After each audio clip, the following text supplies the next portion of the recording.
Hello, scholars. Welcome back to Reading Distance Learning Style with me, Miss Crawford.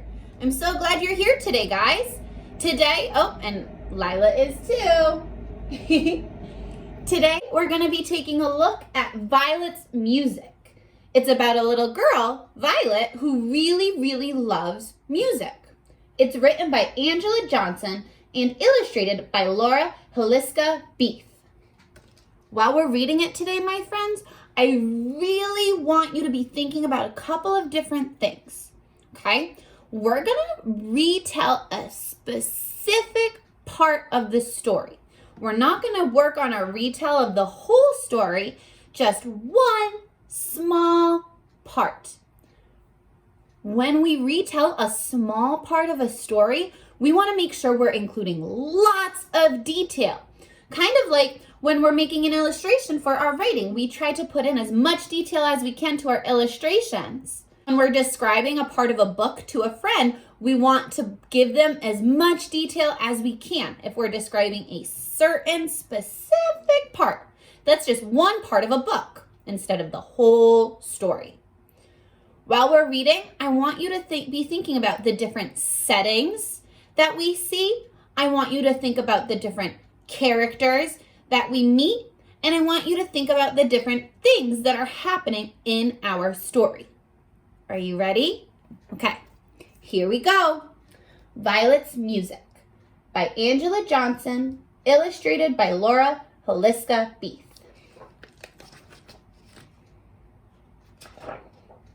Violet's Music by Angela Johnson, illustrated by Laura Huliska-Beith. Oh man, check it out. What do you notice in this picture? Yeah, it looks like the mommy has a baby in her tummy. I bet that's Violet.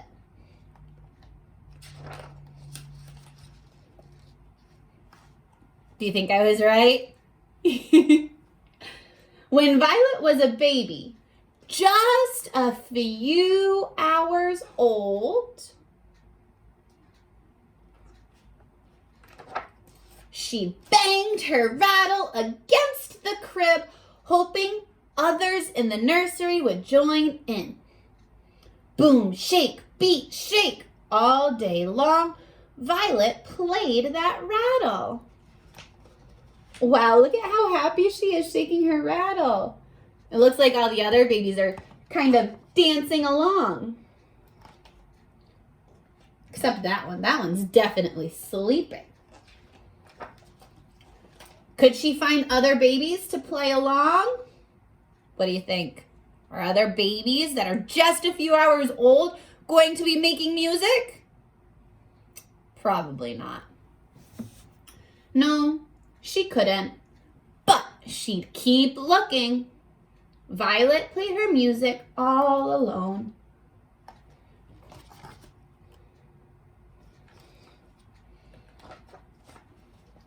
On Violet's second birthday, Aunt Bertha brought gifts and a box full of paper, crayons, glitter, and glue to make horns that would wail. Violet tooted from morning till night, wah, woo, woo, all day long. Wow. It looks like there's a lot going on that arts and crafts table.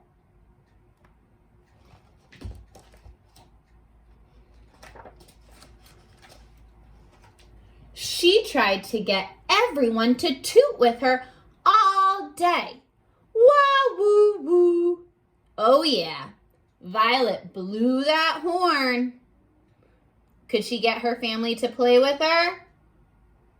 No, she couldn't, but she'd keep on looking. Oh man, what does it look like her family's too busy doing?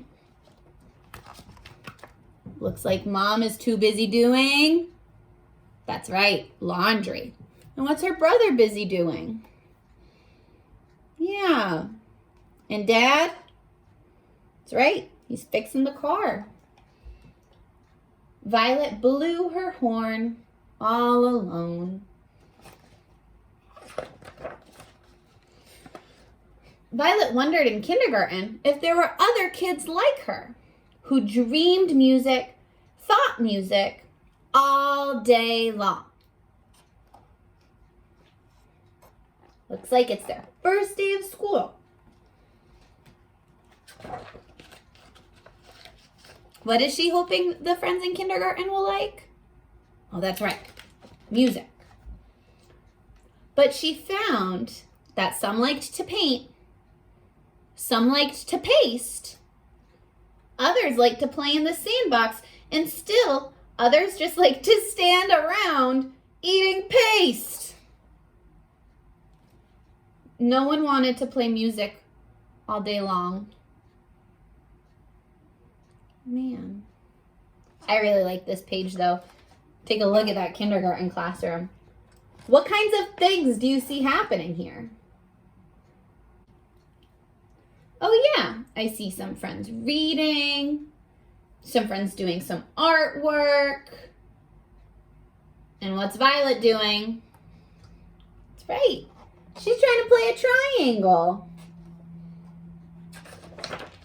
One day at the beach, Violet played with a badminton racket, a pretend guitar, hoping someone would join in.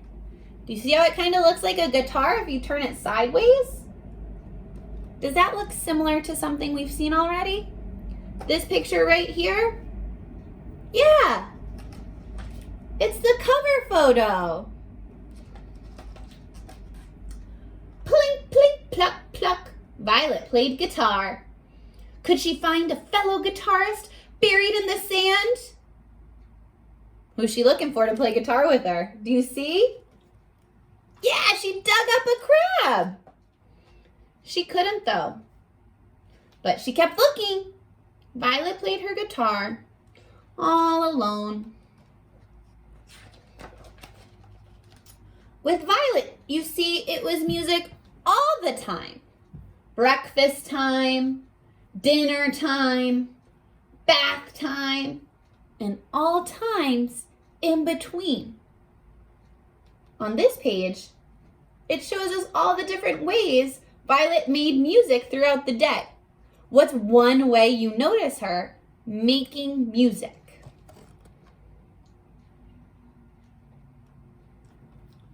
Oh, very cool. Whenever she walked down the street or hid behind the market's vegetable bins or sat on the fire escape, Violet was always looking for kids like her. What does that mean, that Violet was looking for kids like her? Ah, that's right.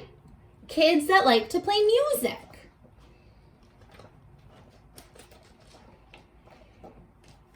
Could she find them at the zoo? Nope. At the museum? Too quiet. And forget about the dentist. But she'd keep looking. Violet and her music, always looking. What does it seem like the problem in this story is? That's right. Violet just wants some friends to play music with, and she can't find anybody. What does she keep on doing, though? Does she give up? Oh, no. She keeps on looking. Do you remember what the little train said? Yeah, I think I can. I think I can. She's using a lot of self-determination right now. Until, oh, what was she doing? I forgot. I'm going to look back. No, she was looking. She was always looking. Until one day, a few summers later, Violet was playing her guitar, a real one now, in the park. Twang, twang, yeah, yeah, twang, twang, yeah. Can you tell I'm not a musician?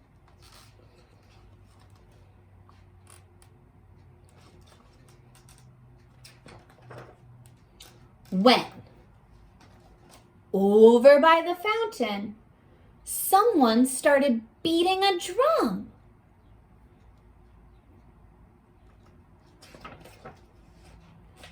then, behind the jungle gym, a saxophone blew real smooth. And over beside the flower garden, somebody started to sing. Let's make a prediction. Let's stop right there. What do you think is going to happen? Violet just heard a bunch of people at the park making music. What do you think is going to happen next? That's an awesome prediction. Let's see if you were right. Now, Angel, Randy, and Juan are in Violet's band. And if you ask any of them whether they thought they'd find each other, they'll say, "Oh yeah, we did. We knew we would. Because when we were in the nursery, then we're 2, and later in kindergarten and at the beach, we kept on looking for kids playing music too." Just like, yeah, Violet. Was your prediction correct? Did you think they would all get together and make music? Shake, twang, plink, pluck, wah, woo, yeah! Check out all the cool people dancing to their music. All those jams. Awesome job listening along as we read Violet's music. Now, I want to zoom in to one part of the story so that we can practice how to retell just one single part of the story. And we know when we retell a fiction text, we have 3 easy steps to follow. We talk about the book information, like the title and the author. We talk about the main idea, which is usually the problem or the characters and the problems that they have. And we talk about what the characters do to solve their problem in the end. Right now, we're gonna zoom in super close to the story. So we're really just thinking about the main idea on that very page or that very part of the book. Okay, the part that I wanna look at is when Violet is talking about how she finds music all day, every day, and the kinds of things that she does to find music. So let's flip back to that page. I'm gonna put this right here so you can take a good look at it. Now, when we start off our retell of this part of the story, we want to be super detailed. So we should probably start out by saying what's going on in this part of the story. What's going on in this part of the story? That's right. Violet was thinking about music all the time. Now, I'm going to listen to you find some different ways Violet would find music around her home. Yeah, one way Violet found music around her home was creaking up the stairs. Do you have creaky steps or some creaky boards at your home? I know there's some creaky spots in my dining room where if I make the wrong step, the floorboards make a creaky sound. Where else do you notice her making music? Yeah, at the dinner table. What is she doing there at the dinner table? Remember, we want lots of details, so look super close. What do you see her doing? Oh, yeah, she's banging on her glass. She's waving her napkin all around, making some whooshing noises. Oh yeah, and she's zipping up her pencil pouch, going zip, zip, zip. All right, now that you helped me find out the details in this part of the story, I'm ready to tell you my retell. Okay, I'm gonna tell you about a part in Violet's music that I really enjoyed. It's the part where Violet finds music all the time. She finds music at the dinner table by clinking her fork on her glass and by creaking up the stairs at her home. And she even finds music when she zips her pencil pouch with the zipper. I like that part of the book because Violet is showing me that I can create music almost any way I want to. And that's it. I bet I could tell you that part of the story without you even having read it, and you'd be able to draw me a picture of what I just told you because we found so many details together. Now make sure you're really thinking about the details in a single part of a book when you're retelling your favorite part. You want to be able to really explain to your listener what is happening in the story and why it is your favorite. Okay, my friends, don't forget your seesaw activity is to actually draw a picture of your favorite part in one of the stories we read this week. So make sure that when you are doing your seesaw activity, that you are including as much detail just like we practiced today. I'll see you in the next video, my friends, and until then, keep on reading. Bye, everybody.